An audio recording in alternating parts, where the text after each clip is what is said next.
Yeah, I mean, this is a fundamental shift in the way professionals think about marketing and advertising.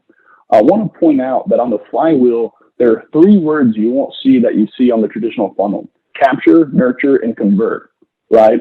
Because the engaging and the delight inherently fulfills those needs of nurturing and converting. And what I think should also be pointed out is this traditional sales funnel was developed during a limited time of technology and a limited means of engagement with our customers, with our clients, right? Because we are so interconnected, not just in this country, but globally, you your sphere can be so much larger and your technology can engage and delight with so many more, right? So it's this idea that technology can empower the way you engage and delight people that allows you to service a greater number of customers rather than this funnel that inherently had to get smaller because the bandwidth of the individual was only so large and it was actually restricted by the technology of the day, right? So this is a fundamental shift that everyone should understand before taking the next step. So this is great. This is great stuff already. Yeah, exactly.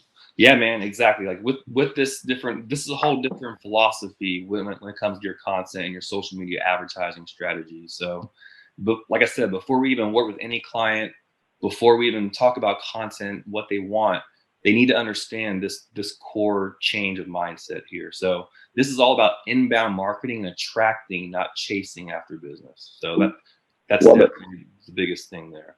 So I'm going to go right into our process, and then I'm going to kind of reverse engineer the steps in that. And then I'm going to show you exactly what some actual tangible and tactical things are in each step. Okay.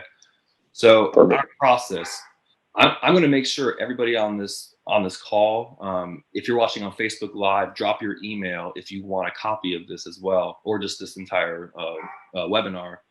But this is going to be a downloadable social media advertising outline that you guys can actually use and replicate and actually put into your own, like your own ideas, your own blogs. You can pour into this document on a quarterly basis and reuse over and over again.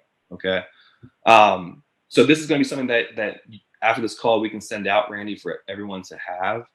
But when it comes to our process, the first thing that has to be noted is you have to understand what type of content you're creating.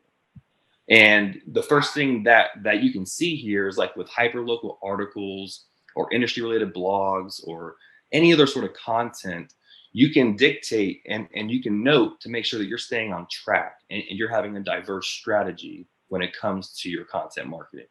So this is, like, you can see an example here of a piece of content that we actually wrote for a client.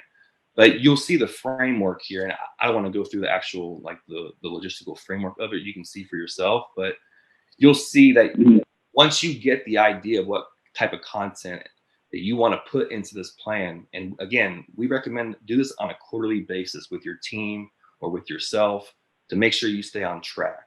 But put this content in this document to then reference week by week to make sure that you are marking things off, things are posting, getting sent out. So this is a replicate of what we do for our clients. This is a more, like, we actually use like a program we've invested in, but this is in a Google Doc that you guys can use the same exact way. But once you have the brainstorm and the content, the inspiration, maybe you found an article that you want to replicate, that you got inspired to put on your own blog, you can link that stuff so you can always go back. So this is something that I'm going to give to you guys for free and just for you guys to use on your own if you don't already have a scheduling outline or a tool to follow. But I'm basically, the first step again is making sure that you understand the philosophy and that you have a game plan that you can implement and actually, stay accountable with. And even if you have a team member, now you have a document that they could use and you could see and make sure that you're staying on track. So those are the first core steps, is making sure the philosophy and making sure you have a plan and a framework in mind.